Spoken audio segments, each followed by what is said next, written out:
Fellows, we are back again like we never Right. left. Episode 39, special holiday edition. You know, Yeah. fellas, LT, Kam Gee, how you Hey, doing? Rocking out. Rocking out. blessed and highly Yeah, favored. yes, Hey. sir. Hey, I second Hey, that. I second that one. Oh hey, yeah, I oh like yeah. hearing that. I like hearing that. Blessed, highly favored. Let me just go right into it. Or do we have to share, what we've been doing and all that good, introductions that we use as individuals, or because it's a lot going on in the boxing world that just happened this recap week. So I'll let you guys drive this one. Where do we take it? Not too long. I mean, I just thought it's real funny because when we do these shows, Cam goes to the gym to set up, and then I'm at the gym, leaving the gym, trying to get here in time to set up. So it's like, Right. Right. We're Yeah. doing the same thing in different places, different time, but the same motion. It's the same motion though. Same motion. oh yeah, Yeah. I feel you. When I'm sitting up, I have to, just go downstairs, but I have to make sure the kids are all right. Everything is good upstairs, and I have to wait for, their moms to be around so they can not come downstairs and interrupt the production. But either or, we make it work the way we make it work, whether it's in the gym, whether it's at home running from the gym, or whether it's giving yourself a little break from toddlers. We are here to entertain, to talk, fight, any combat sport that's events that have happened this weekend. let's uh do it. and unless, let me reiterate this, like, subscribe, leave a comment. We need that engagement so that algorithms could algorithm. The more engagement that we get, the more viewership that we get. I mean, it could be a thumbs down, something. Just leave something there to show that we're getting engagement. If you're watching this, like, dislike, comment, subscribe, hit the notification bell so you can get notifications when we are live, because we like to hit you with the element surprise rather than telling you what time we're going to be live. We just want you to, get that notification that we are on and we are live and direct. Without further ado, let's go to Riyadh, Saudi Arabia. Ooh. Let's do it. Riyadh, Saudi Arabia. First of all, before we dive into these bouts that happened this weekend, let's salute Turkey, His Excellency. What a 2024 that man has had. And now Absolutely. the developments, he's the Ring magazine owner. I didn't even know that. And we'll talk about that later on in the show. But that man is really Right. invested. Big It's not time. just a cash grab, because of course they're larger than life over there. It's not about the money. This is a passion project. I could tell. I saw Jason Statham. Did you see Jason Statham beat Jason Statham at the front row? Yeah. I was He like, looked like, oh, big time. Oh, he yeah. looked like he was transporting somebody after that. Like he was gonna hop into his car and Man. take a delivery. Bro, that was fire. You saw the celebrities ringside. Who surprised you the most Yeah. ringside? Mario Lopez. He's a fight lover though. That dude. I know, but and you see him in LA and Vegas, but also, oh yeah, he real. He went to Saudi Arabia. Did you see I Show Speed? What's his name? I Show Speed. The streaming phenom. You probably Wait, don't oh, know. he was there? He was there. I saw him ringside. Wow. Like, I said, whoa. Hey, it was um, stars came out. weirdly enough, I was surprised to see Roberto Duran there. Like, I don't do that. not that he shouldn't be there, but it was just a pleasant surprise. People are making that trip to Saudi Arabia. What do y'all think about that? Like that's big in itself. Like who's going to Saudi Arabia? Man, I think I think Saudi Arabia flies people out there, to be honest. I think he invites people. And they get free Rolex watches too. I heard. I don't know. I don't know if it's true, but Hey. they take care of the legends. De La Hoya, did you see De La Hoya there at his predictions and everything? I'm like, De La Hoya. Look at De La Hoya in doing his thing. But hey, salute to Turkey for making that venue, or making that city of Riyadh an entertainment capital. I think, give it about 2 years, Vegas. You don't get your act right. I don't know about the taxes in Vegas for these fighters, or the things that prevent sanctions that prevent certain fighters to fight, they're gonna happen in Saudi Arabia, unfortunately or fortunately. And I think people are gonna get a bigger bag. I don't know, but it looks like it. So I think Vegas, they need to get their act right because hey, there's a new sheriff in town. And his name is His Excellency Turkey. Okay, let's get into the extravaganza, the big one. We have Usyk Fury 2. Fellas, give some detail on what you saw. Hey, I'll go ahead and jump. I'll go ahead and jump it off. Man, it was a great fight to watch. I really enjoyed the first fight, like the dramatics of it. I didn't feel any like dramatic moments in this fight, but I thought it was a technical display from Usyk, from first to the 12th. Really didn't feel like he was in any threats too many times during the fight. Really liked how he used his intelligence, made adjustments, attacked the body, and was able to stay out of the clinch with a bigger fighter. Right. 55-pound weight difference, and I expected Tyson Fury to come in and lean on him, like put his weight on him and make him feel him so that he can wear him down later in the fight, and that's not what he did. So I don't really understand the strategy by Fury to go in the fight weighing 281 and not using that size to his advantage and try to like box him and time him and things like that. That's Usyk's game. I feel like Tyson is smart enough to understand, hey, throw your weight around, lean on him, but he did not have enough activity. The weight seemed to slow him down later in the fight when he needed to mash the gas a little bit. And Usyk, two-time, gave Fury his only 2 L's of his career. So great performance. I agree wholeheartedly. And watching the scoring from people that were there at the event, it goes to show you that like being at home and having those camera angles is a world of difference, because a lot of people there had to fight even, and I'm not seeing that. I think if you go back and watch, I think when they go back and watch, they're going to see Usyk put on a masterful defensive display too. Like, yeah, not even with his movement, which I think that's the main reason why Tyson couldn't weigh on him. I think there was, he got away with that a little bit, maybe round 1, but Usyk just sidestepped everything. And then when he was standing in front of him, it was like those old videos of like Rocky in the freezer hitting that hitting that slab of meat. You know what I'm saying? Right. Going to the body, like, yeah.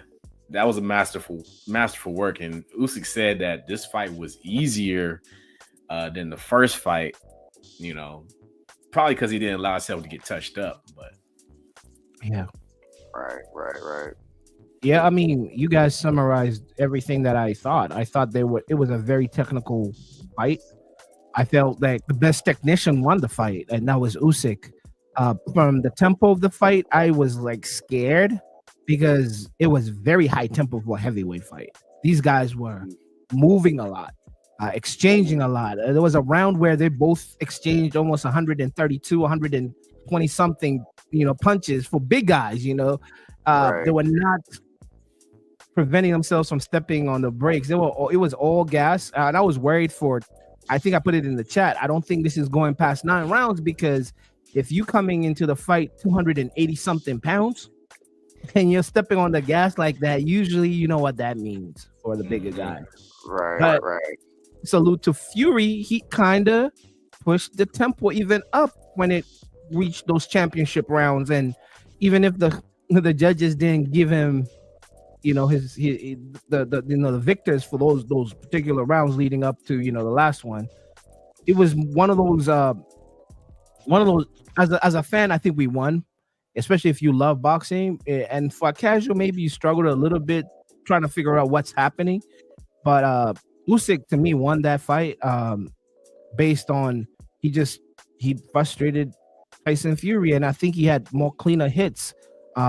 Everything I saw Usyk throw was very precise, very, very intentional, and he was just setting him up and putting those traps on him. And like we talked earlier, he has that sneaky left hand that is disguised with the combinations, and then it just opens up, and that sneaky left, just looping overhand kind of is just I call it looping because Fury's just so much taller than him that he looks like it's coming from up. Right. It's a weird punch. Yeah, but yeah. Shows his IQ though. He knows how to place his punches. He places his punches beautifully the entire fight. And something that I was curious about was Fury talking about he had him up. He thought he was up 3 rounds. And I'm really like the self-awareness by such a smart fighter was just, I was amazed by that, the delusion, because I didn't see any point where he thought he would have been up 3 rounds. If he'd have thought that it was even going into the 12th, I could have gave you that, even though I had a comfortable victory, you know, for Usyk going into the 12th. Maybe he thought he won the first 3 rounds. I don't know, but yeah. And I didn't get them vibes from his corner either. Like I didn't hear his corner telling him that. So yeah. Sugar Hill gave him some instruction, like basically like you need to go at him in the 12th round, which I feel like most cards had Fury winning the 12, but that still could have that was a round that could have went either way. But let's talk about Sugar Hill more. Let's expand upon that. There's a unique style that comes from the Kronk gym that is all pressure, very annoying fighting. That style of, you know, someone smothering you, someone just a lot of body work on that with that style. Body head, close range fighting. Do you think Sugar Hill meets Tyson Fury, who is 6'9", who I think that distance and fighting within distance and striking within distance from his old coach before he started training with Emmanuel Stewart's nephew? Do you think that's to his disadvantage using the Kronk style? I don't really see a Kronk style from Fury. I did see the long guard, which I know you would see like a Tommy Hitman Hearns used from back in the day, but I think they all have the particular styles within that gym. A lot of it is just the grit and the ability to create knockouts. You know, it's a hard-nosed gym that's known for creating champions that are KO artists. Yeah, and grinding. It's more of a philosophy of grind. Like correct. Not necessarily a style. Yeah, what I will say is this though: both of those guys showed great chins and solid body because they was eating some body shots. I mean, it was Fury landed a couple body shots that I thought would really affect Usyk, and he just showed ice water like Chuck Liddell vibes. Right. they do like cousins or something. Yeah, you know, like Usyk was so slippery that I saw that Fury wanted to employ the tactic that he used on Wilder, which is corner Usyk and then do that rope work while he's in the clinch, leaning on him, weighing down his legs. But Usyk was not having it. Like every time he tried to clinch, he just did just a little, I don't know, like kind of like a football, you know, getting somebody, not even letting his hands get to you. Like kind of like it was so smooth. And I got a point. You don't have to stop. I'm just letting you know. I'm gonna jump in when you finish. Yes, please. The referee didn't allow Tyson Fury to get away with a lot of the dirty stuff that he gets away with. Right. Like holding the back of the head. Yep. That specifically. But also, when you talk about putting them in the corner, usually we're getting into the weeds now. Usually Tyson Fury will step on your foot. Oh, yeah. He was not letting none of that go. So shout out to the referee. Like he gave us a clean fight. Clean fight. There was one few shots that Tyson likes to do where he clubs the back of the head, and Usyk was like, "Hey, watch his getting back there." But I think also it's a height mismatch too. Like there's some punches like a 6'9" dude. They're just awkward punches when you're punching down. And there was, I think, a headbutt in the fifth somewhere. Yeah, somewhere in there. But the inability to smother him and hold, it created that distance to where you can see it. Yeah. So that was very high boxing IQ for Usyk. Just extremely high. Those things that Tyson has done to other fighters where they look tired. He did that to Dylan White and knocked him out because Dylan's legs were done. He did it to Wilder. You know what happened. Usyk was not. They looked fresh at the fight was done. They all looked like, oh, they could go for some more rounds. They were fresh. There was not that heavyweight, 12th round, looking for air type of thing. Right. They looked like they were, cruiserweights or even super middleweights fighting, ready to go. Like, besides the eye injuries or the eye, small little cuts, stuff like that. But anyways, what's next for Usyk? Ooh. What's right. next? So before the fight, he mentioned that he wanted to go back down to cruiserweight. Mm-hmm. Right. So I just wanted to throw it out there of the list of active cruiserweight champions right now. Oh, so yeah. we got that ticking at the bottom. Okay. So these are some potential future matchups right there. Badu Jack. Okay, my bad. Gilbert Ruiz and Joe Apatea.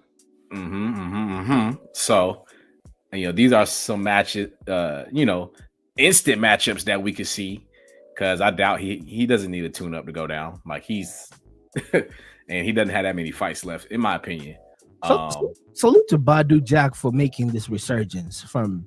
I thought he was going to be done like 4 years ago. Like, wasn't he the one that partnered with like Triller during COVID? Like, yeah, because he was after the one fight where he split his head and lost, but he had one of the worst. That was on the Pacquiao card. Was that? What Pacquiao card was that? Yeah, I was terrible cut. Terrible cut. And then he was. We thought he was on the other side of the hill, man. He was done, and he clawed his way back, into because he fought even on the same card. I think it was Triller when Darren Williams fought Frank Gore.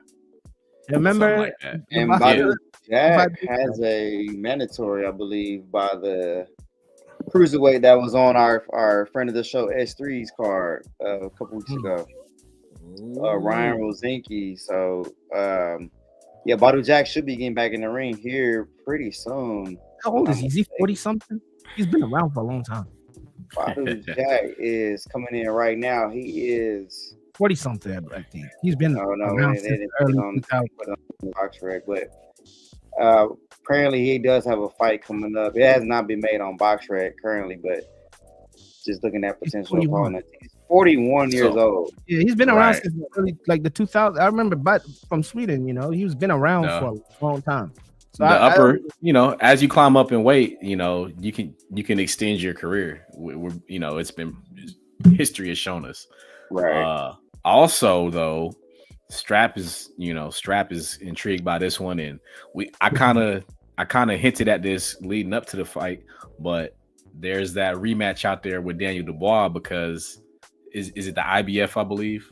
Yes, the IBF. So it's a very interesting loop. And I don't know, I've not done my research on this. Can you, maybe Manny Pacquiao did it, where you could fight concurrently in 2 weight categories and be a champion in both. Like you could do it in the UFC. We've seen Bones Jones do it. We've seen fighters have done it where they could go, they're both heavyweight champ and light heavy, in the UFC. I wonder if Canelo. Maybe Canelo. I feel like he has. He has. So what's out there from the Usyk camp? This is not official information, but like either Kam, I think, or LT said earlier that Usyk is looking at being a concurrent heavyweight champ, undisputed, and also a concurrent undisputed cruiserweight. But what could be the spanner in the work is they took away his IBF belt, and it's now being held by Dubois.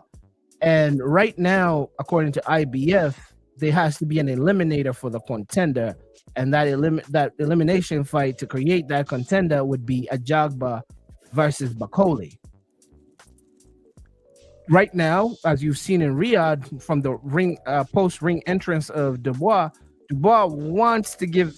It looks like he wants to give that chance to Usyk because it's much enticing for Usyk because it's following his timeline on what he needs to do before he pivots down to cruiserweight to clean up. So I don't know how that will look like if IBF is gonna let that happen and ignore the Ajagba Bakole situation, or it's at the end of the day, it's the money that makes sense here. Turkey has mentioned that he would make that fight. Daniel Dubois made one of the nicest call outs I've ever seen live. It was very kind. It was like, I want my revenge. I was like, okay. He stuttered and everything. I'm like, yo. Yeah, but it's like, I see this guy in the ring and he means business. So it's just funny to see that. But so he has said he will make the fight. So it's out there. Hold on. This fight with Joseph Parker. That's concrete on February 25th. Yes. So that's already in there. But that's another thing. We should not look over this fight. With Joseph Parker has changed his game a little bit, and he showed that when he fought Zhang. So when he beat Zhang, I was like, oh, yeah. I didn't know that fighter anymore. I didn't know. I mean, I'm saying I know who Joseph Parker is, but he's not an easy fighter. It's not something that we should just skip over. Like he won't be there. Yeah. I think he changed his strength routine, if I'm not mistaken. Yes. He looked a lot more explosive. He looked quick and like he looked like a different fighter at that point in his career, being 32. So he still got some legs underneath him. So Daniel Dubois, Joseph Parker, 222, 25. That's gonna be a great card. I know we're gonna get to it, but damn, that's gonna be a great card. Yes. So I mean, it's bringing there's a lot of storyline in this that is gonna be interesting. Does he want the IBF? Does he want to really be that guy holding all the rings in two-way? Hey, the sky's the limit for an Usyk. If you let another person tell it, Okoli will say he's running away from me. He just heard I came to heavyweight. Now he's going back to cruiserweight. Because if you remember, like Okoli was chasing him. So because Okoli also swept up the cruiserweight, wasn't he? Like, he won problems. So Okoli was the unified champ back then. So I don't. So Okoli. So I don't know. I'll tell you what. The most efficient thing, in my opinion, would be to go get Gilbert Ruiz, kill two birds with one stone, to get both of those belts. Right. Yeah. But let's make it happen. Hey, Usyk, salute to Time you. will tell. What about Fury though? What's next for Tyson Fury? Like, does he go fight Joshua in Wembley? Like, go make a big money fight? Take a break? He just following these two fights. I mean, before the these two fights that he just had with Usyk, he had a exhibition fight. I don't know if it was a real fight with Francis Ngannou. I mean, he needs to just take a break, just relax it a little bit, He's what's out there for him? I mean, did we get a purse amount? A break? No, I've always heard about the fight of being made with Anthony Joshua at Wembley. Like, that's just something that's always been talked about because they know how much fanfare there will be around that and how much money they will make. So right. I think that's. I mean, I feel like if there's an intriguing build up to the fight, I don't know. I feel like Fury washes Joshua, but that's why they fight. You got to see heavyweight boxing. Yeah, anything's possible. Yeah, right. It's entertainment at this point. That's the thing. Like, if Usyk goes down to cruiserweight, those belts got to go somewhere, and so Fury can be champion again if that's what he wants. So it's really, what does he want? What is he in it for? Again, like I said, these foreign, these guys across the pond have different motivations. So time will tell. Yeah, we'll see. At one point in Tyson Fury's career, he said the fight with Usyk would never be a big fight because Westerners. Back in 2020, Westerners were, supposed to be the heavyweight champion. Yeah. So kind of eating his words a little bit, man. Let a Ukrainian wash him twice. So, I mean, to his defense, that same Ukrainian washed AJ too twice. So like, he's cleaning up. he colonized the UK. He's cleaning up. The same Ukrainian beat Chisora. Same Ukrainian. I want to jump in before I know we were about to move on. All right, Tyson Fury's last few opponents: Usyk, Ngannou, Chisora, Dylan White, Deontay Wilder. That's his 1, 2, 3, 4. That is his last 5 opponents. Outside of Usyk, does any of those names catch you as, anything that helps your legacy? I know Wilder was the knockout artist, but we all know the skills were a limiting factor there. Then you fight Dylan White, Derek Chisora, and then at Francis Ngannou was basically a sideshow, and you almost got dropped. So just to put it in perspective, the last chunk of his career, what he's been in the ring with. So yeah. And then you bring up a good point because he might be a legacy guy, and he might want to get Anthony Joshua for the legacy. I mean, I think he stated that he's a legacy guy, so that might be the motivation moving forward is to, put the names of his era, on his belt. So, so would you say? Okay, let's talk about legacy. Would you say Usyk is a Hall of Fame boxer? I think it's. Would you put him in that category? Absolutely. Okay. Would you put Deontay Wilder in the Boxing Hall of Fame? Ooh. 2 times. I mean, he has not defended his heavyweight before. Has he defended? Yeah, he's defended multiple times. He defended a belt, but he never held multiple belts in that division. What do we equate his greatest victory? Was it King Kong? Ooh. He had Burns Devon. That was a great victory because he beat a champ. Remember? That's how he got the belt, right? The WBC. Yeah, LT, you right. The body language says it all. I mean, Deontay Wilder, we love him, American heavyweight. He was titled the Bronze Bomber because of his bronze medal at I can't remember if it was the 04 Olympics in Athens or 08 in Beijing. Oh, yeah. The Bronze Bomber. Trying to take off off of the great Joe Lewis's name, and didn't move divisions and didn't hold multiple belts. So I'm not gonna sit here and pretend that Stavern was anything great. That was He was just a champ. He was the reason Deontay Wilder was significant in that era is because there was a void of great American heavyweights, and we know that all of the talent was in the sweetheart divisions of the welterweights, the junior welterweights, going up into the right. And so now there is a resurgence of the heavyweights, and this is. But I got to keep it above. Okay, man. so okay, that's hard because I was gonna say Anthony Joshua would be in the same. Like Anthony Joshua did fight a Klitschko who was aging, I guess. Yes, you see, that's different. Notice I said American heavyweights, and he retained his belt, so he lost it and he got it back. He got back his belts. He was holding belts.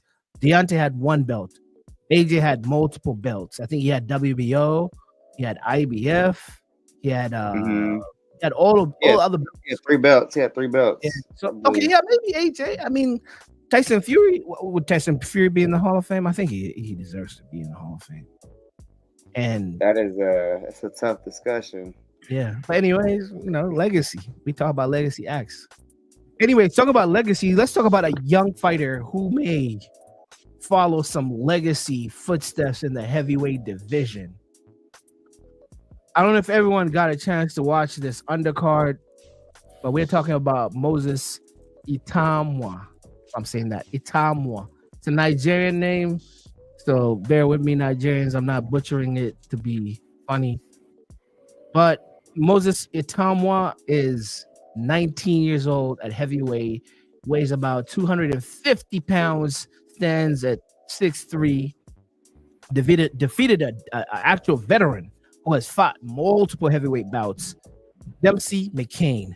Did you see this fight, fellas? Did you catch this undercard before the Fury Usyk? I'll start this one, man. I'll start because but the thing that stands out to me the most is just heavy hands. Like Man. It didn't look like he was super loading up, but it looked like he just sat down, stood, and delivered. Right. Go ahead, Cam. No, man, it was just I didn't know he was 19. And just so then when you watch it, I'm like, this is a savvy 19-year-old. The school of boxing that he has come from, he's going to be something to deal with because it was a high IQ. In the little that we saw a whole lot. We saw speed, we saw a good jab, we saw agile footwork, we saw ability to work the ring. Like that's, I mean, and then you're talking about 6'3", 250 pounds. You putting these things together, like you create problems for anyone at the division. Like you give yourself a chance in any fight that you're in because of those attributes. I mean, I want to see more. That's I'm like, yeah, let's see more because his last few fights have all, nothing's gone past second round. For his brief career, like these are all fights ending early in incredible fashion. I'm really excited to see these do some more.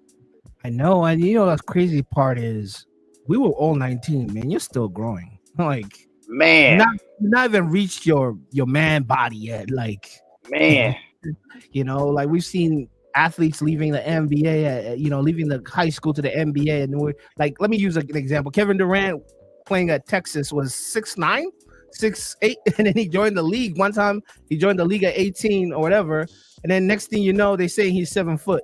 Right. Giannis joined the Bucks at 6'8" from Greece, and he was 18. Next thing you know, he's a full 7 footer. So he's not hit his man frame yet. Just like S3. S3 hasn't hit his man frame yet. When he gets to like a 23, when he's fully developed, bone density, everything, you're gonna be a problem. If you're he can still get taller. Exactly. Mess around, grow an inch or so, Southpaw. That's another thing. Yeah, I'm looking at his Wikipedia right now. He's a Southpaw. Being a Southpaw. 81% knockout rate at 19. Just beating grown men, like knocking out. He's fought how many fields he fought? Let me. He's got 11 total fights with 9 wins by knockout. Yeah, 81%. That is ridiculous. These guys are Slovakians. The only person that did that or doing that was Mike Tyson, the youngest ever champ at 21, right? 20 was he 20 or 21? 21 on some days, Mike. When he came out 20. It's 20 and some days to turn 21 back in the 80s. So like, bro, we talk about legacy, but if you're doing that right now, you're already 11 fights deep. And now you're on a big stage, and you did that in the first round with somebody that we know. You're on the radar for sure. Yeah, now we are watching. And this is his third time fighting in Saudi Arabia on the Riyadh season, so he's on the radar. So you putting on a good performance like that in front of Turkey, he's gonna put you on the card. So we're gonna see this man again. So I've never experienced this type of timeline with a heavyweight besides Tyson. I've seen this with I've seen young fighters come and go, like Floyd Mayweather. We've seen it with we've seen this with my man. I'm forgetting his name right now, but you must have forgot. What's his name? Roy Jones Jr. You did forget. Yeah. We must have forget. We've seen it, and we saw that a lot of them. Floyd is an anomaly where they could fight to they at a top elite level to their 40s. A lot of the young fighters coming in, they kind of wear and tear quick, whether it's injury, whether it's it's just they peak too early, right? And then when they get to that 28, they're supposed to be their stage of okay, now you're that guy. It's not the same. We still remember the young fighter and the prospect they could be. I don't know. I've not seen this with the heavyweights, but I'll give you an example. I remember a young AB. He peaked too early. He was 23 when he peaked. But we had seen him fight since he was 19. Tank did great as a young fighter. We saw Tank coming in young. They handled him well. They picked his fights for him well. But what would that mean in a heavyweight? Do you need somebody to caretake and nurture you and not feed you to the wolves? Not do like what they did to Jared Anderson and just give you a Pole on your like 12th fight. Like that's crazy. Man, what is Yeah. obviously this guy has a different killer instinct than Big Baby. I'm looking at his Wikipedia. He only had 24 amateur fights. Oh yeah, that's crazy. Man, the schooling he's a natural.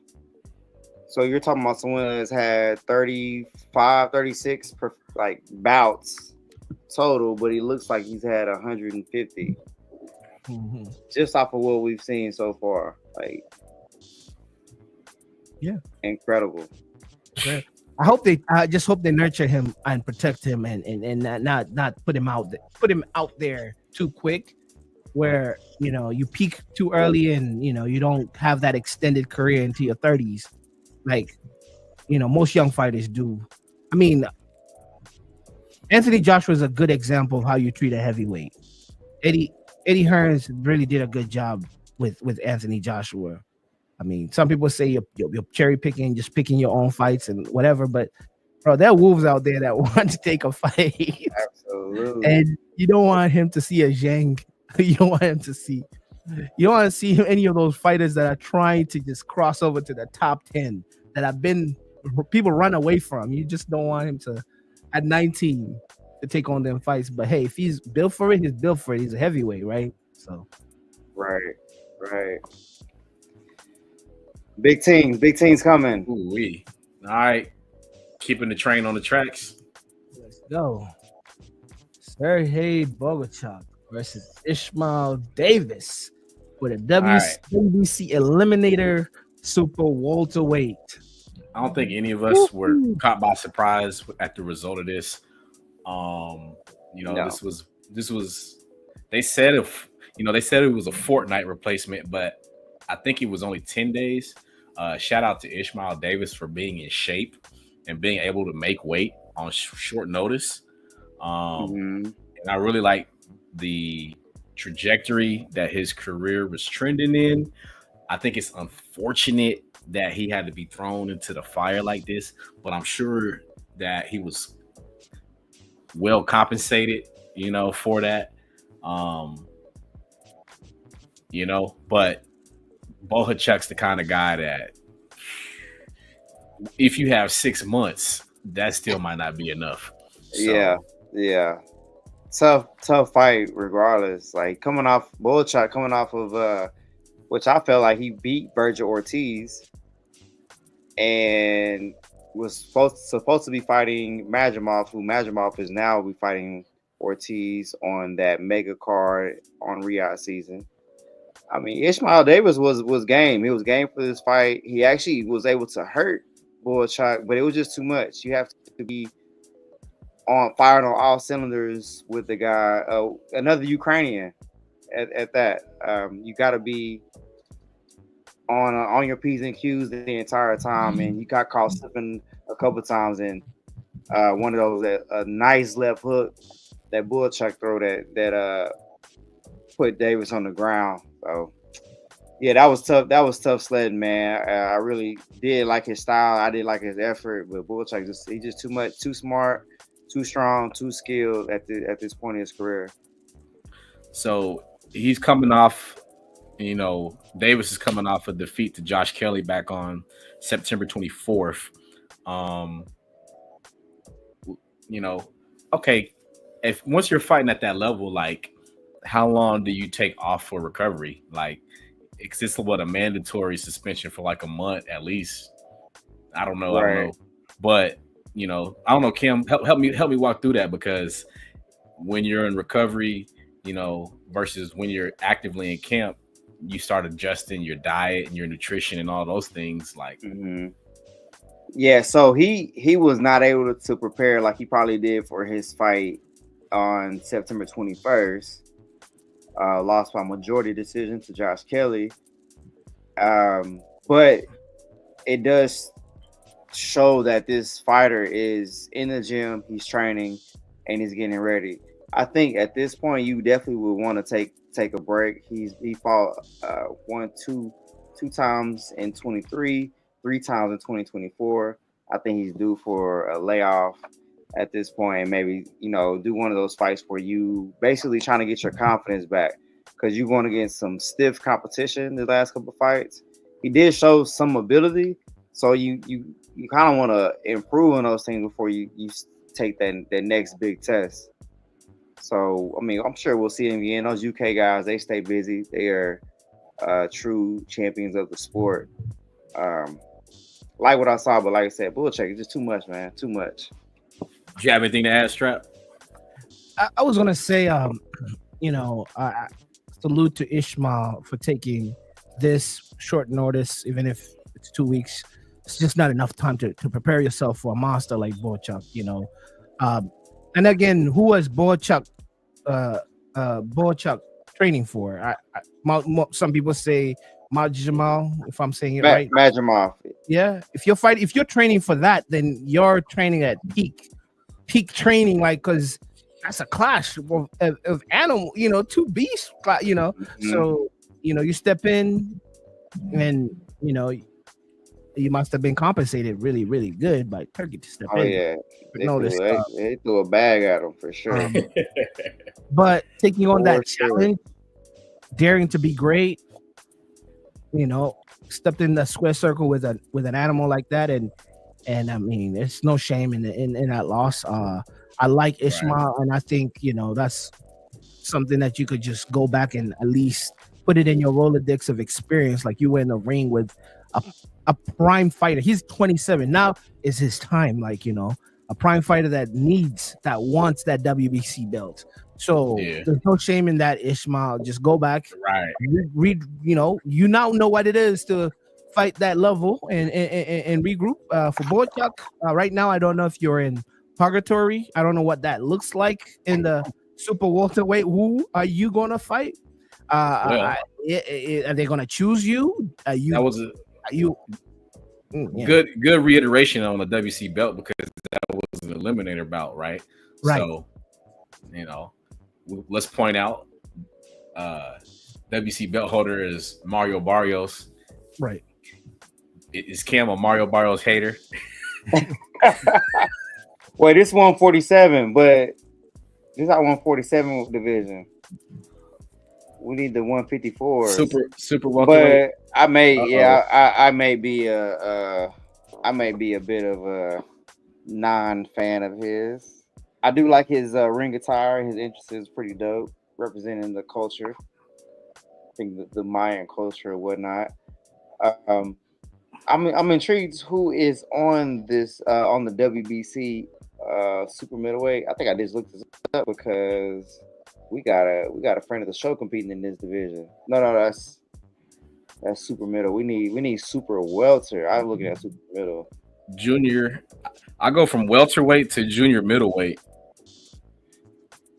I believe the bad thing about it is you can go to two different sources, have different names, but representing the same weight class. So you got. Go ahead. You got it.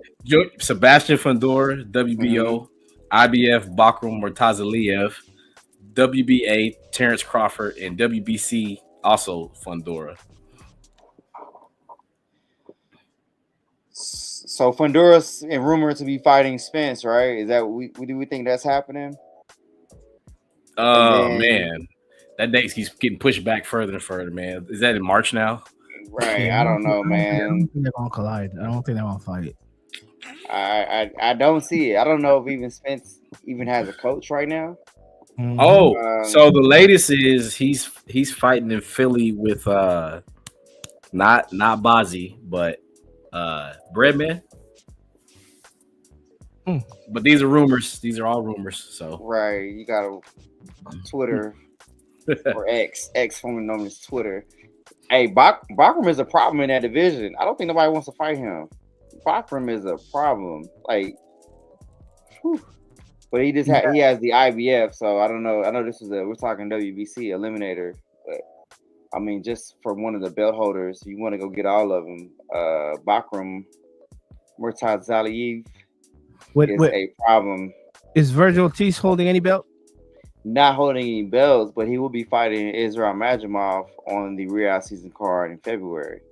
So a lot of things are going to shake. Some of these guys, you will not get out unscathed in this division.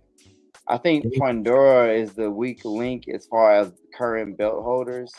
You know, being the champion, and me saying you're the weak link. You know, we're just comparing greatness at this point, but I do believe that he's more susceptible than our Terrence Crawford and our Bakram.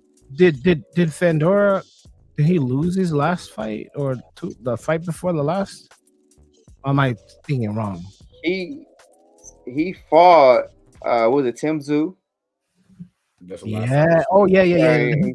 He lost to Brian Mendoza. He fought that inside fight.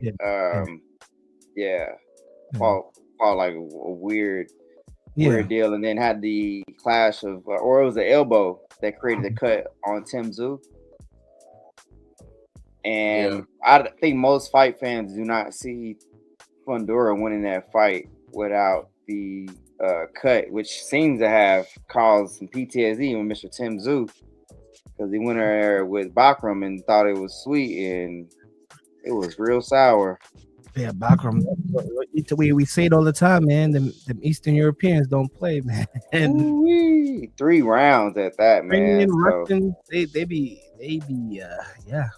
And I no joke. But what's up? You know, what's with Crawford right now? Does he still fancy the welterweight division, or is he? The names are just not as appealing. Like, none of these fighters are like on his appeal level. Is he? Yeah, they're not lucrative. It's not lucrative enough. He's at the tail. Yeah, these are. I mean, he's looking for the money. He's looking for the money at this point. Yeah, you need headliner fights. Like obviously Crawford is the headline, but you need box office. Yeah. He's recovering from, I do believe he had a minor surgery on his shoulder, if I'm not mistaken. And then there's an article on boxing247.com talking about Turkey says he's going to be beating Terrence Crawford in 2025 to discuss a fight coming up. So there is speculation that could be a Canelo conversation. Right. How much money we throwing at Canelo to get this fight to happen? That's really, I mean, how much more needs to be said during the fight, during this meeting? How much you gonna give Canelo? Because Canelo wants that payday. What's Canelo's biggest payday till today? Nobody. His numbers don't show. I mean, was it the DAZN deal where they threw $500 million at him for all his fights? His numbers. I don't see a lot of his fight numbers out here for how much he gets paid. I mean, I see his pay-per-view numbers, but how much he gets paid, he keeps on the hush.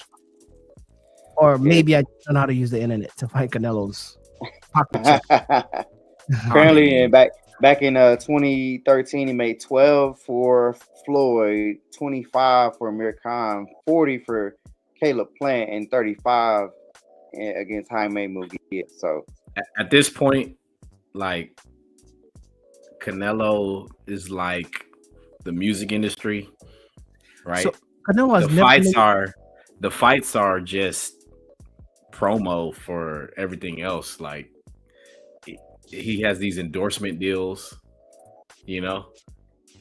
So Hennessy, he's a Hennessy athlete. Modelo, you know what I'm saying? Boy, got on Hennessy, Henny and Dello. Okay, all right. My man is gone. For the record, right? I was a Canelo fan and drinking Modelo way back when, before everybody. But you know, now that it's popular, I gotta.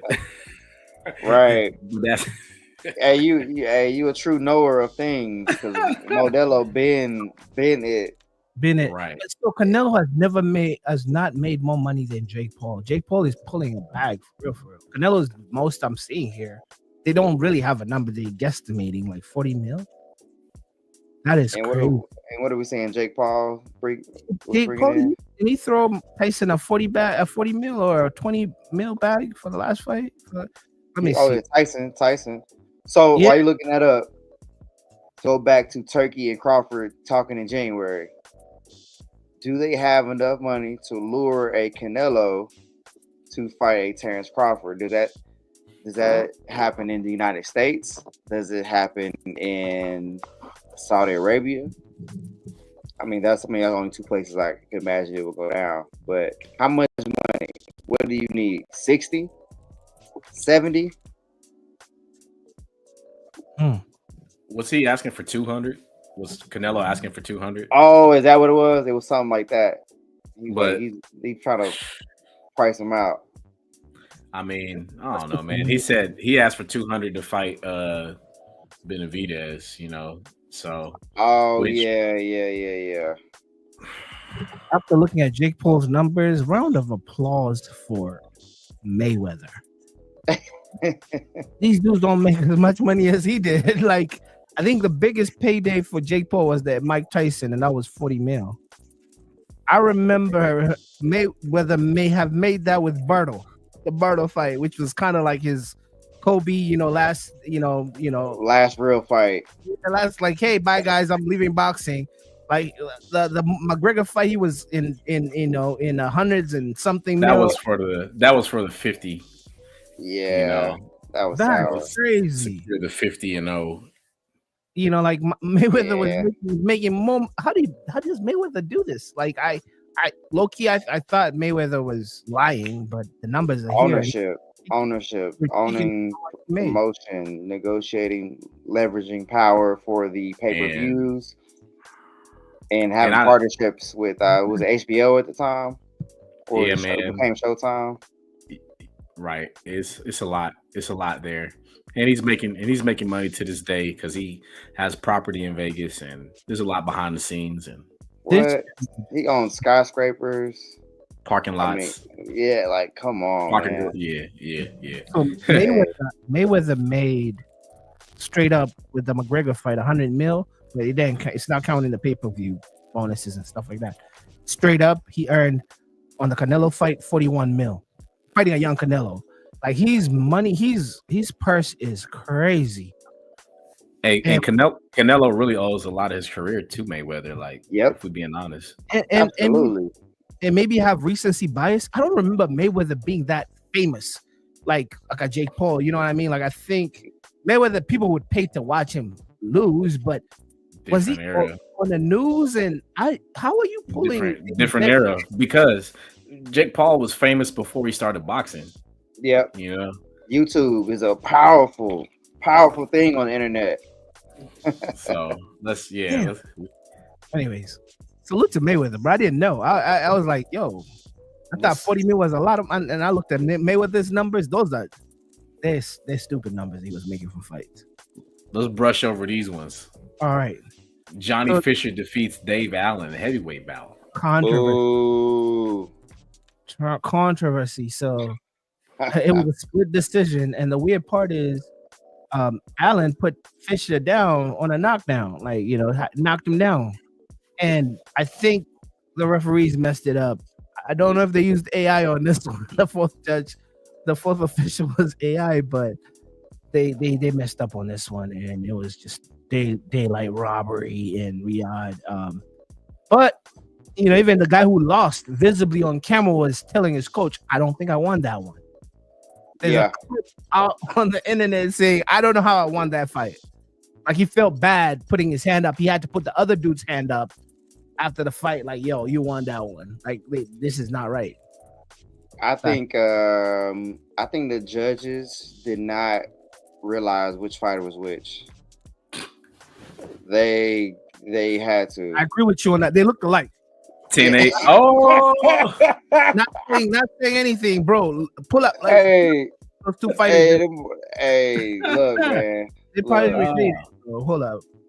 Just pulling them up. That is hilarious. Man. They did not know who they were judging for. They were like, "Oh yeah, I gave that round to Allen." What was it? The AI had it. AI had Allen winning. Mm-hmm. Yeah, AI had Allen winning, and we got a totally different decision. Insane. Right. Outlanded, had higher impact punches. He was a more accurate. He was the Gain more pressure through it. All the metrics, it's pretty cool. The metrics that they have for the AI. They got high impact punches, thrown, pressure, aggression ratios, and they break it down. Man, everybody was robbed. They robbed, dude. These are the two fighters. Yeah, I'm gonna pull them. I'm gonna showcase them on display them on the TV here.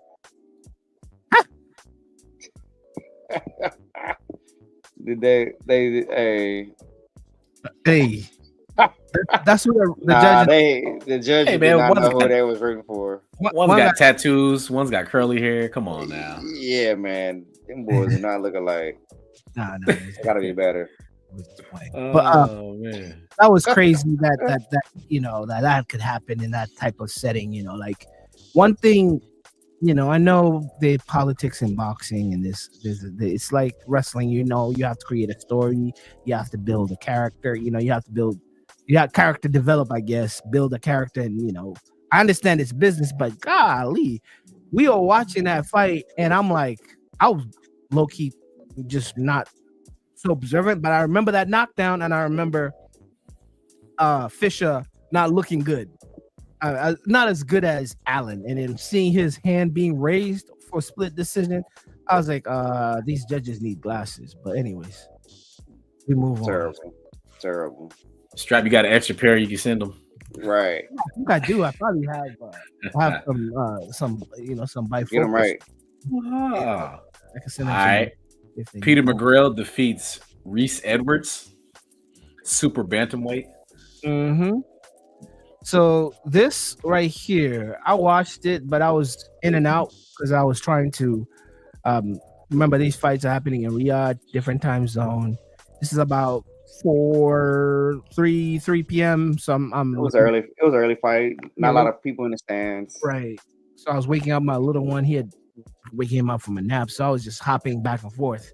No significant things I could talk about. This was more unanimous decision winning, but there was a bit of a head clash earlier that I thought would create an issue for Edwards. But he shook it off, and sometimes I think when people clash heads, and depending who gets the worst end of the stick when they clash heads, that could lead up as trauma to the head. So when you're having multiple hits to the head, that may be one of the reasons you tap out, or you're not tapping out, but you just you're defeated. But simple unanimous defeat for McGrail, and salute to you, and salute to Edwards too. So all right, so this one's more like housekeeping right here. Nice. So am I tripping, or was this scheduled for Christmas Eve? I really did think that. We talked about it last week. I thought we were getting a couple of fights this week. Yes. So, anyways, back at it. Guess who's back now? So I wonder why his. First of all, if I even give this take, I wonder where this fight is going to be held. Inoue Gooden. So the fight, yes, was moved. We got a conflicting dates because of the time zone, 24th or 25th. Will be held in Ariake Arena in Kodoku for the Super Bantam. Super Bantam belts are on the line. Sam Goodman, number 3 contender out of the division, 19-0 with 8 knockouts. Yeah, so this is in Tokyo. So the reason why we have 25 there, Tokyo is a couple of hours ahead of us. So it'll be happening, I believe, on a Monday. I don't know what the 24th is, and the 25th. But I'm 100%. I'm almost sure that date right there is a weekend, and then leading on to a day of. So we're looking early Saturday morning for us, or late Friday night going into Saturday morning. Yeah, Saturday morning. So that this fight happening in Tokyo. They have a common opponent in TJ Doheny. So Sam Goodman got a unanimous decision, and Inoue just TKO'd him. So since this is like the closing show of the year, let's give our round of applause for how busy this young man Inoue has been. If you could hear my round of applause, I don't know if you could hear it. Let go. Kind of fading out there. Yeah. So anyway, man, you've been busy, my guy. You have been busy, and salute to you. And one thing I like about you, you keep it straight Japanese. Like you're out there in Japan, bringing the best of the American fighters over there. You did that to Cool Boy Steph. You know, you're. I don't know. Has he had a fight in the U.S. yet? I know he's maybe done Saudi Arabia, but I don't know if he's done any fight in the U.S. Nah, he's talked about it, but I don't. We're unsure if we're going to get that I don't think opportunity. it's going to happen because they look at the numbers. They're like, bro, if we go to the States, who's going to come out? Like, it's gonna be on that. It's gonna be on that Ring magazine card. There you go. That Turkey brings here. Hey, we got something to talk about. There you go. Where the money rings. Aha. I'm doing the Eddie Murphy. Aha. Coming to America. Yo, I like Inoue, man. The monster. He's not let me down yet. He's one of those fighters. Like I know he's overlooked sometimes because of the weight division that he fights in, but he's a generational talent. Maybe I'm saying that too early, but he is definitely, when we're talking about Hall of Famers in the making, yeah. Inoue, and I'm talking about if I'm saying his name right, I don't want to say his brother's name. I think his brother's Tokahimo. His name is Nioe Inoue. Okay. He's going to be something special. He's something special already, but his activity, what he's doing to everybody that he fights is special. I don't know if you guys seen this, but so the reason the fight was rescheduled was because Goodman suffered a cut in training camp. Oh, yeah. That was just like Fury before the first fight with Usyk. So this news came out on the 17th. Okay. Well, that doesn't bode well going into a fight with a power puncher with precision. He's gonna figure out where that cut was at. Oh man, easy. He gonna come in at the stare down. He's gonna be like trying to figure out where it's at. Yep, locked in. I'm there. Let's get him out on technicality. He has a. I'm there. Get him out. Oh, man. Yeah. What do you guys think? What's your prediction on that one? I want to say that one. We got some time on that one. We got about a month. Yeah, cool. We got anyway. You already know, but we got some time to talk about it. We got time. Hey, what's up, man? Strap. We're gonna clear. We're gonna do this one. Let's do this one. Let's do it. This is the last show of the year. We can keep it. Let's do it. Before we get to this one. Salute to everyone that was involved in her movie project, and I want to pull the right name here.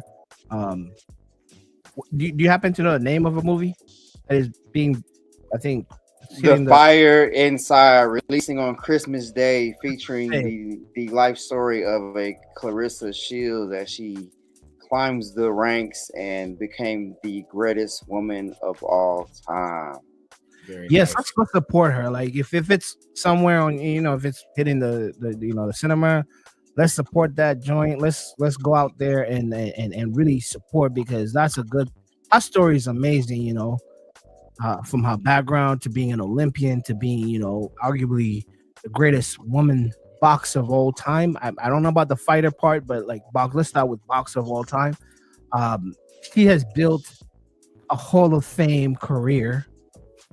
She is one of the greatest, just role models to young Black girls that is of this generation, the 21st century generation, from how she's carried herself, from sports to, she's everywhere, man. Ever since she went back and won back-to-back Olympics, she's been everywhere. She's been on a microscope.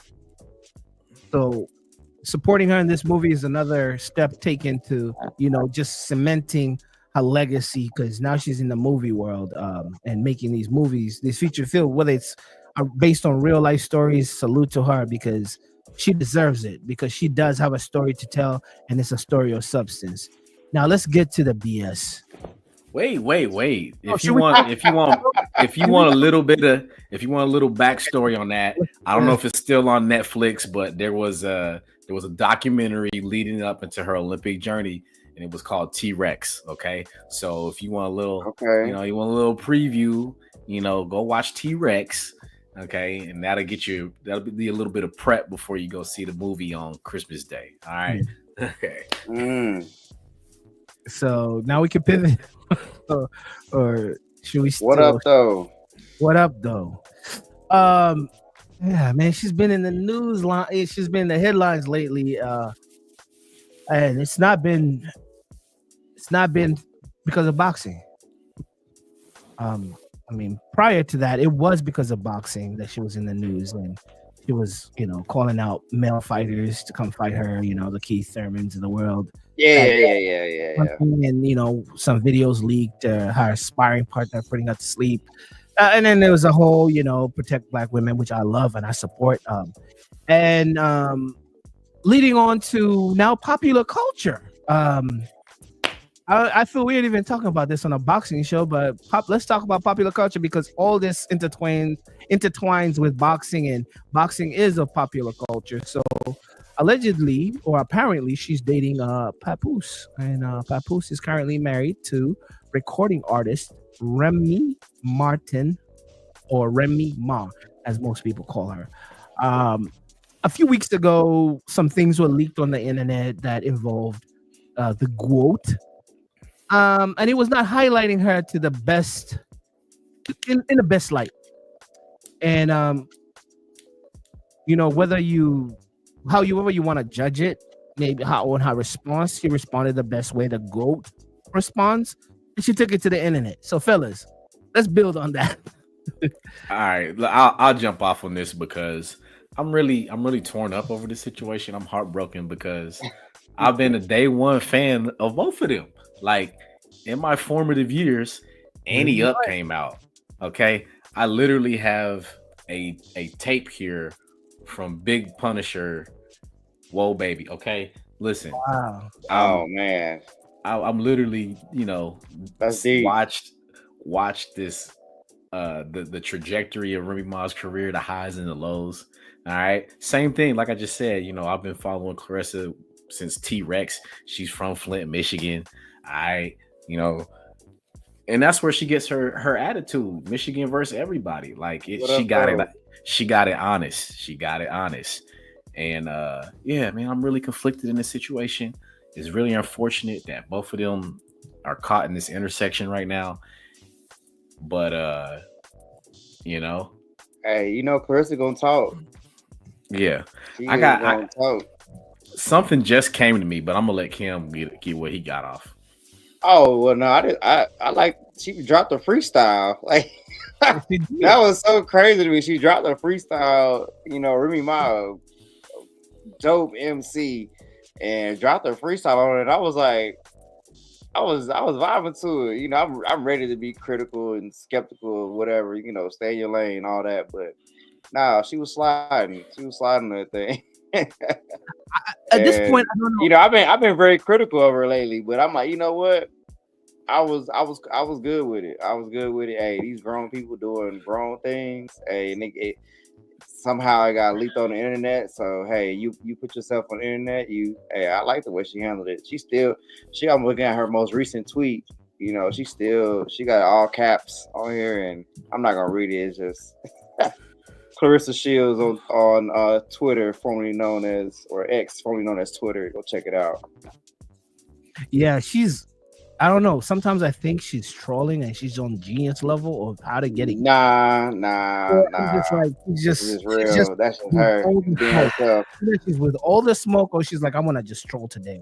Like, if I'm a business person and I'm dropping a movie, I'm not going to engage in rolling in the mud with some, I'm not engaging in that mud war.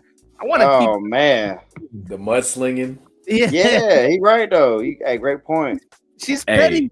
She's petty. She's like, nah, I'm coming, and I'm gonna respond, and I'm gonna act, and I'm gonna invite you to box me. And I'm like, what the heck is happening? Am I in an alternate universe? What's happening right now? Where Strap. Yeah, Strap. No, you bring up a point, and so this is what just came to me too. Is like she does have like these uh artistic aspirations. Like she prior to this, she's had recorded music and music videos, and so she has that content out there. And I'm like, you know what? All of this and the timing of it though was uncanny, right? Right? Yeah. Timing of it, all publicity is good publicity, but this is on brand for what she does and how she carries herself online. Like I said, It's real. I've been following the whole process, so it is on brand for what she's been doing. It's confrontational.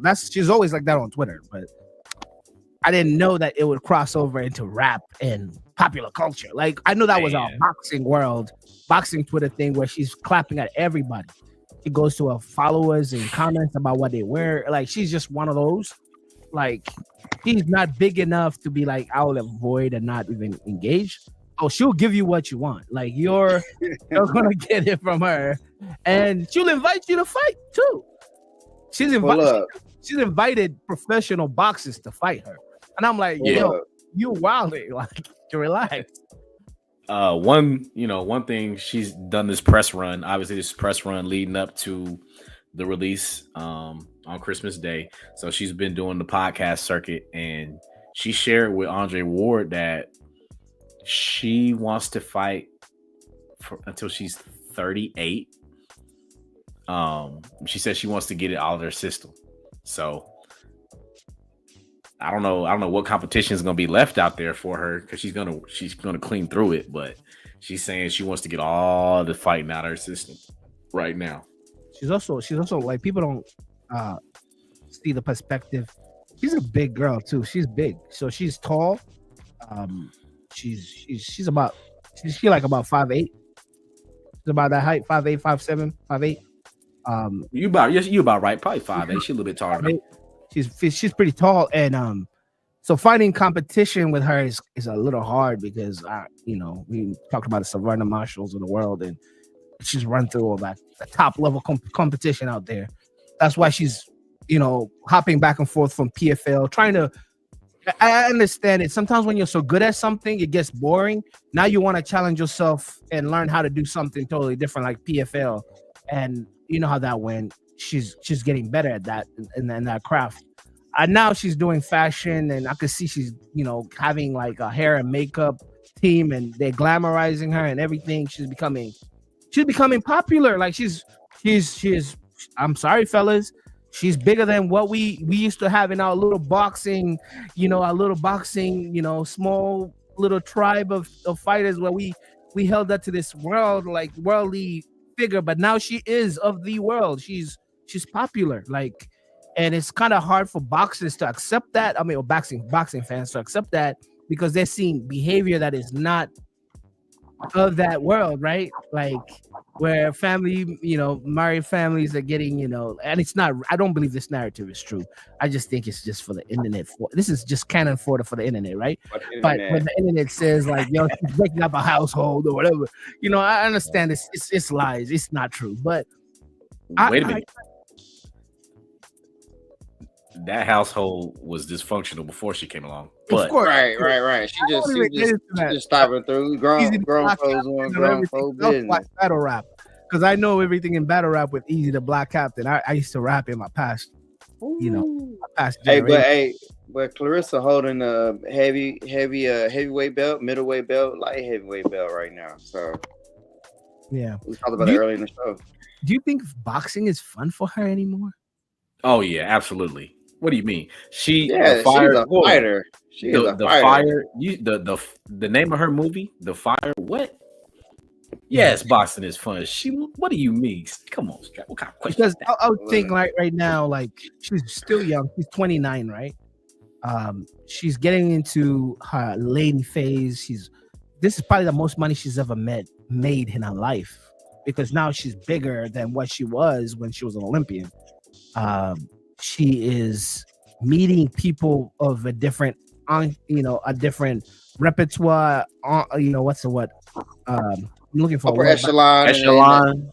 Yeah, she's being invited for different things. I wouldn't be surprised she's gonna be at the Met Gala. And then you know, we've seen that with athletes. They come in with the athletic side, and then next thing they're into fashion, and the athletics, you know, take the back seat. You know, we've seen it with rappers coming in with rap ambitions. Next thing they're next to Versace and whatever. Like the raps come in second. You know, they're working with Prada. You know, doing this and this collaboration. People find new interests, you know, rather than getting hit in the head. You know what I'm saying? Because boxing is a hungry person's sport, to be honest. It's hard to be rich and successful and be the greatest. Salute to the boxers that do that. But you can see why the way she responds to everything. No, this means a lot to her. She's got a fight coming up on February 2nd in her hometown in Flint, Michigan, against the heavyweight, unproven heavyweight. 5 fights. She's 5 fights since 2020. It's her opponent. So, excuse me. This will be her 5th fight. 2 knockouts. She's going against Danielle Perkins in February in her hometown. So she's back in the ring. She's got a prospect on that card too. So we'll talk about more of that as that approaches. Right. She's hungry though. There's no doubt. This is all real. This is a real person. She may be the first multi-millionaire female boxer. I think she has the stock quality for that. Believe it or not. We will witness that happening with her. I mean, we didn't see that with Layla Ali. Maybe she did. I don't know. But these fight persons are up there. We talked about Katie Taylor and Miranda Serrano. I think they both pocketed at least $5 or $6 million for that fight. Right. But they're not personalities. They're fighters. Carissa is transitioning out of that fighter to being like, I don't know. That's what I'm saying. Is she an internet troll, a genius, where she's transcending from being in the fight world or fight Twitter, where I have people that know nothing about boxing talking about her. Hey, like I like it. Is transitioning. And I don't know if it's because they're looking at her flying off the handle. But I don't get it. But I can see where the money's gonna come from. And if she did it off a thought like, okay, I'm gonna switch. People are looking at boxing like this, and they see female boxing like this. All these, you know, the Serranos who are very humble, chill, you know, family oriented, always getting a check from another man like a Jake Paul. You know, I am going to break that mold and be the disruptor and be this and this, and also be a person, because she's a personality. Let's not get it twisted. She's a personality, but I can see her being the first multi-millionaire fighter, like really commanding buildings and pulling people for the fight. I'm not saying I'm not saying that it will happen, but I can see it happening because of what she just did right now. She's 29 years old. She ain't changing. She is who she is. Granted, you know, there'll be some maturity coming along, but hey, this is your brand, like, and double down on it, right? You know, I want to see her bring, you know, Cash Doll out, since she from, you know, Cash Doll from Detroit, right? Something like that. Hey, double down on it. Bring Glorilla out, and that way you can cross over your fan base.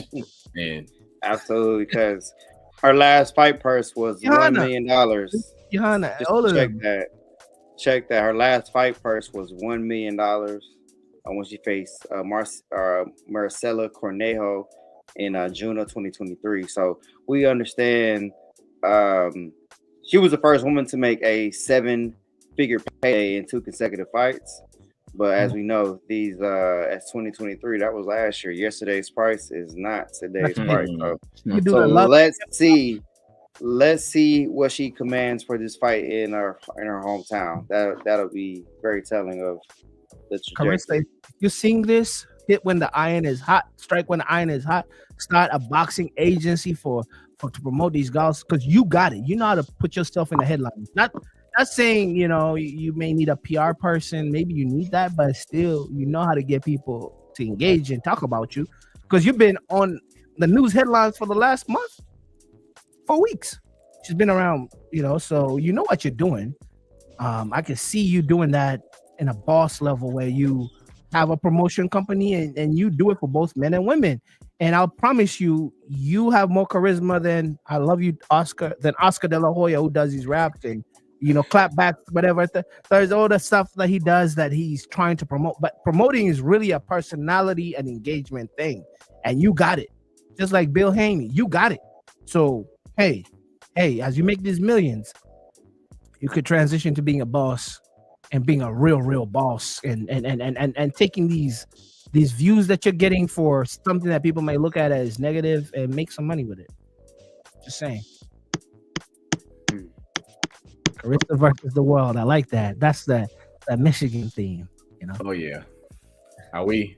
Is that? I think that's good. What y'all think? I think that's good. I think that's I'm with good. it. I'm with it. Holiday plans? Man, bro, get my pajama picture with my family. Customary. Yeah. Strap? So I have about 7 people flying down to see me. My house. So I have my mom, my dad, my 2 sisters. One of my sister has 2 kids. They both flying down. My nephew and niece. Are they spending the month in Kansas? No, they're gonna be here Christmas and they leave on the 29th. So I'll be very insular, very family oriented, and right. catching up for lost time because I've not seen them in a couple of years. So right. Oh wow, it's gonna be dope. Cherish that time, enjoy it. Yes.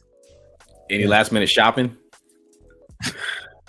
I don't want to admit this on camera because somebody may be watching. But if there was, be authentic. If there was, you can do last minute, bro. You're doing that last minute. It's gonna be taken care of if it was, and they'll never know. We definitely doing that. I'm stepping out tomorrow. I got 3 presents over here in this corner. Yeah. So yeah, that's Christmas. And then my lady has a birthday shortly thereafter. So yeah. You do one of them where it's like, yeah, we good. She like, nah, you better keep them separate. So exactly. You better keep them separate. So my daughter is kind of like Kam. Kam, you're January baby, right? February. My daughter is the 20. She's born the 29th. So she gets a Christmas and then she gets another new thing in January. She's like rubbing on. She's doing the Birdman rub me, rub like, yeah, this is my season. Oh man, blessings to you. Apologies, you were saying something. Nah, it's all good. Just I'm gonna have to take her do something special, on that night. So it is what it is. Handle up, big dog. Yeah, big money. Hey, but like I said, man, gift getting is Black Friday, Cyber Monday. That's when I do all the gift getting. It's a wrap. It's a wrap. Yep. Smart man. Yeah. Right now, I have a friend who works with Amazon, and I have another friend that works with FedEx. It's their Super Bowl right now.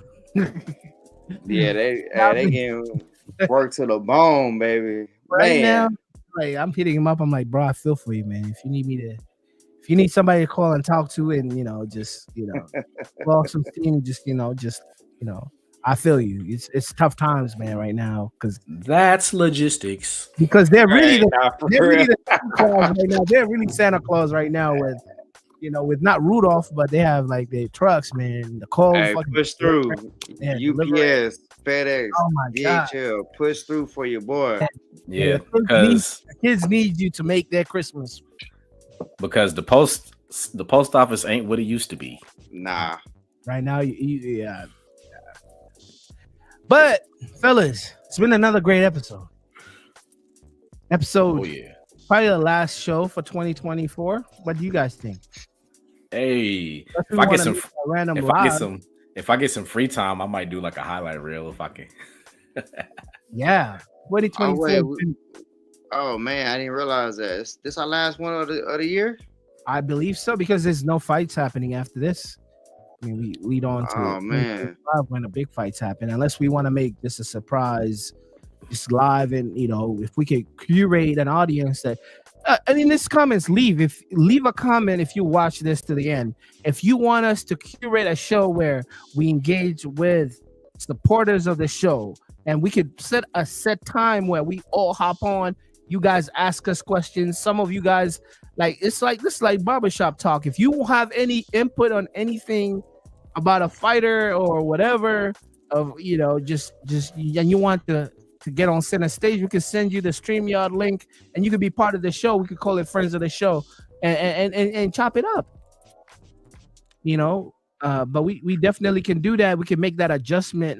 But in the in between time, I think this is our last show for 2024. So first of all, personally, I'll pass the mic to the next person after I'm done with this. But personally, I really want to thank both of you, LT, Kam Gee, for sticking around and doing this. There'll be days where we pulling from the sky content to talk about. There'll be days where content is just too much and we can't cover everything, but hey, we all showed up and we showed out. Kam Gee, the newest, now it's not new anymore, but but back in August, the newest member to the team, man, you showed up and put up numbers like Kobe, LT, man, the veteran, the orchestrator, the sensei, say salute to you. Comes in with the media background and everything, and does our clips and everything. And man, thank you for making this 2024 fun, creating content again after I don't know how long we were off for, but hey, I'm gonna pass it to LT. Oh yeah, man. So hey, consistency is key. We've been on the train been on the tracks, and we just gonna keep feeding the machine. So we're looking forward to picking up more steam into 2025. 2025, can you believe it? Right. It's the future. We are a quarter century into the 2000s. and they said in Back to the Future 2015 cars are going to be flying, right? 2015. Hey. They say we from the late 1900s. Right. Oh man. Kam Gee, the mic is yours, man, to talk to the people. Oh man, it's been a pleasure. It's been a pleasure to take this time to talk about the sport that I love with my guys. Appreciate y'all bringing me on this thing to wrap up 2024, 2025. Hey, we full steam ahead. We live in the dream. I'm ready to make it happen. I'm excited, man. I'm excited. And we have those people that I've had one person message me about how many more fighter spotlights do we have? Yeah, we do have some more fighter spotlights in the works. I know on the way. Kam Gee are working on that. We do have to vet some of the fighters because we do get fodder. We do get and well, you do get people that want that spotlight, and we want to give it to you. We want to give you that spotlight. As we both, it has to be symbiotic. We both have to grow together, But if you in the comments, if you want to bring a fighter on, give us that information. We'll reach out and we'll talk to that fighter. But yeah, leading on to 2025, let's engage more in the comments and the likes so we could just rise in this algorithm, what they call it, elevator, because it's based on engagement. The more you engage, the more your video is on suggestions or on somebody's playlist or whatever. How YouTube works or any other system. So yeah, engagement is key. If you're watching this, hey, like, subscribe, leave a comment. Let's boost up that engagement. It's been another great episode of Who's Fighting? Kam Gee, LT. You know how that is. The closing. Who's fighting?